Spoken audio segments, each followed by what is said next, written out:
what's exciting about Zohran is that he hasn't just inspired or spoken to people who watch programs like this or people who are members of organizations like DSA. He's speaking to this wider audience and really, I think,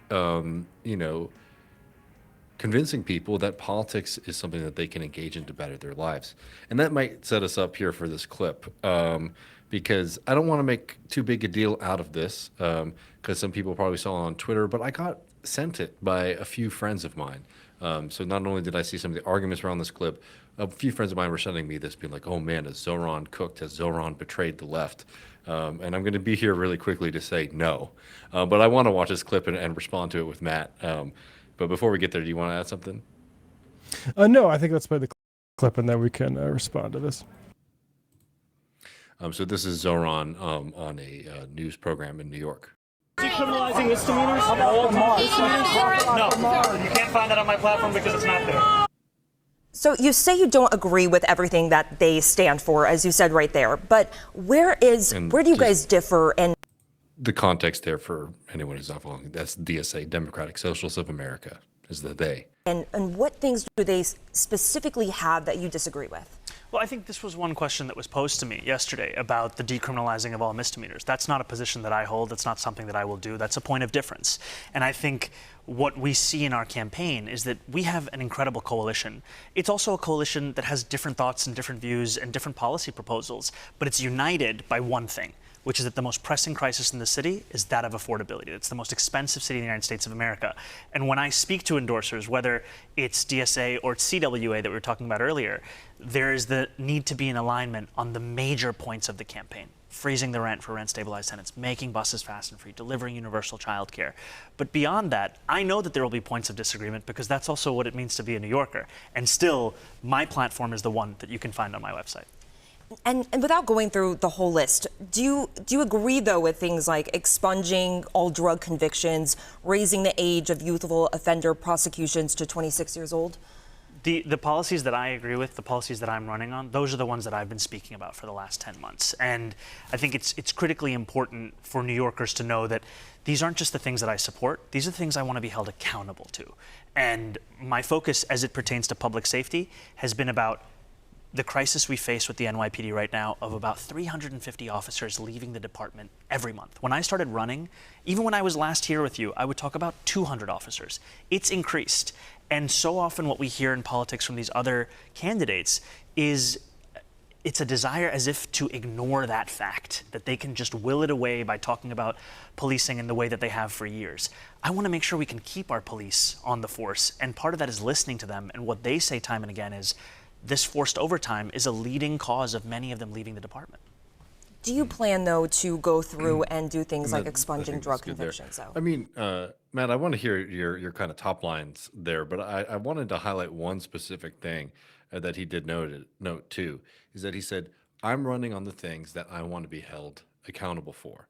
Meaning that, like, the things that he's running on are the things that you should be expecting from this candidate if he comes into office, the things that he's going to be fighting for, which is separate, for example, from maybe like having this or that belief on this subject or that subject, right? What he's saying is like, I'm running, I'm asking for the vote, I'm asking for support. These are the things that I'm going to do, and this is how you should judge me.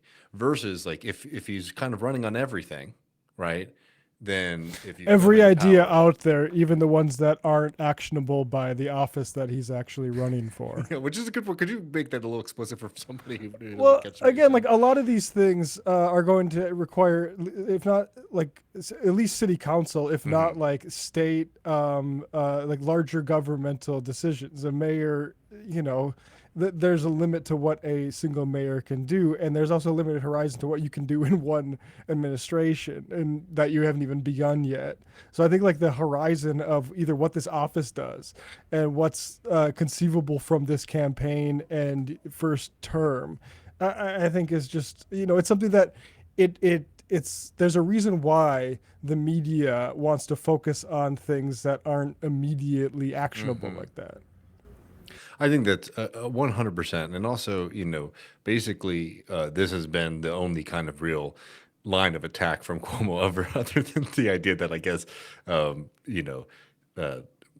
has like a successful parents, which I don't know if you can say that as the son of a Not the fucking messenger for that one. you know, but they going through the kind of the DSA platform. And look, there are some things. There's something that he does say there that I do think is kind of notable and I think worth criticizing that I'll get to in a second.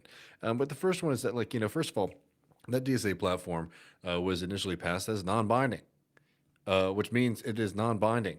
So like the expectation that every kind of politician is therefore going to kind of stick with every bit of the platform is wrong. You know, I think that is like an incorrect, you know, expectation. You know, on the police stuff, I think Zohran has been phenomenal across the board on the police issue. No notes, frankly.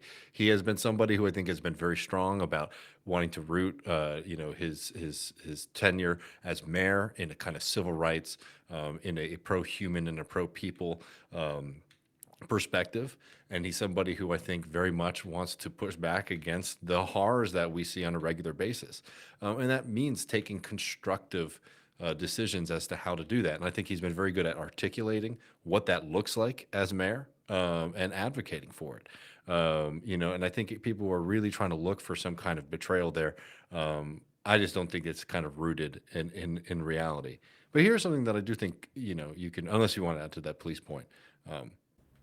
I mean, just on this police thing generally, you know, we were at the DSA convention and they have this way of talking, the DSA left and the DSA right. And what I've kind of, how I kind of map that in my head isn't really left and right, but DSA activists versus DSA politics. And there's, and this is something that India Walton, when she ran for mayor of Buffalo, had to confront with the criticisms, because if people don't remember what happened, she won the primary, and then Byron Brown ran as independent and beat her in the general. But but I don't think she lost because of the way she hedged on defund the police, which was criticized in the exact same way, which Walton had to say that her previous words were as an activist, but as a candidate, her position is to reallocate. Now, I'll be honest, that's better to me than just simply talking about defunding anyway. Totally. Like this has to be, because, and like this has to be about what we're doing with public power toward public safety, which is a real concern. And I agree with a lot with the activists and say, like, just throwing more cops at these problems is a failed mission. And also, people remember back to that time how lawless the police unions and stuff were, the type of stuff they were tweeting out about. It's a real problem, but it has to be addressed with actual policy.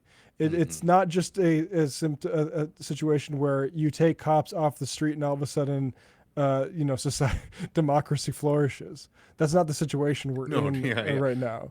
Yeah, exactly. And an attachment to kind of maximalist slogans, I just think is just this is not the moment for that. Nor do I think, frankly, any moment is that. What these things need to be rooted in is like building up as much power for everyday working class people as possible. And that is something that I think people are going to have to reckon with. Let's say this is something we've talked about for years. Remember, we were talking about with Bernie Sanders. Had Bernie Sanders had won in 2020, what would that have looked like?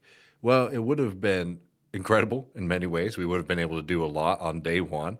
But there were also going to be kind of structural impediments to Bernie Sanders, you know, tenure if he were elected, because, you know, the entire apparatus of the American state is kind of set up to fight against everyday people wielding power.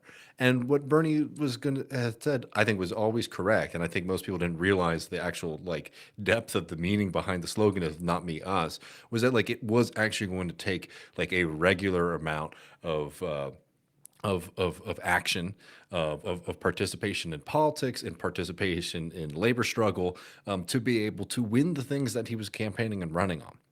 And Zohran, it's true almost even double so, because this isn't somebody who's going into the, you know, the Oval Office. This is somebody who's going to be constitutionally limited in what he can do. Hell, not even just on like the federal versus state level, on the state versus the municipal level.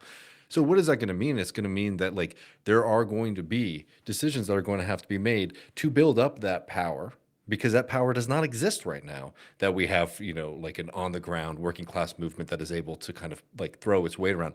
We have strategic areas where we'll be able to win.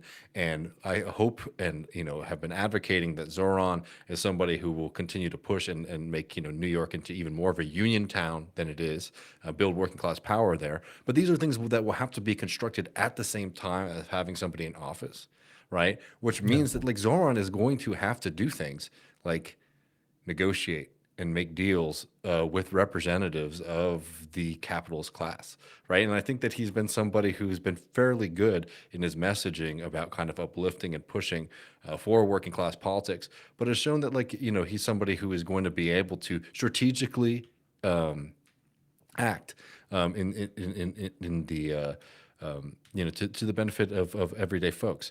And this is going to be a reality that will happen if he wins this election, which it looks like he's very likely to do. Yeah, and I'll just say, like, the NYPD is something of a final boss, and you better be leveled up, and in a way that I don't think the left is. No, they're not. They're not. They're at not. this No, moment. be serious. Yeah. They are not. So, Yeah. so figure out how we can act. Figure out what it is that we can do. Figure out where our deficits are and how we can build that power. Now, I did say that there is something in the criticism that I saw that I think is correct and worth noting, and I totally agree with this. I can maybe understand why he's using this strategically and is kind of framing it in this way, but I do think it's very important to push back against DSA, quote unquote, being just another coalition member, right? I think that once it starts getting talked about as if it's like a working families party or just like another group that's at the table, that's where you can start to get into problems.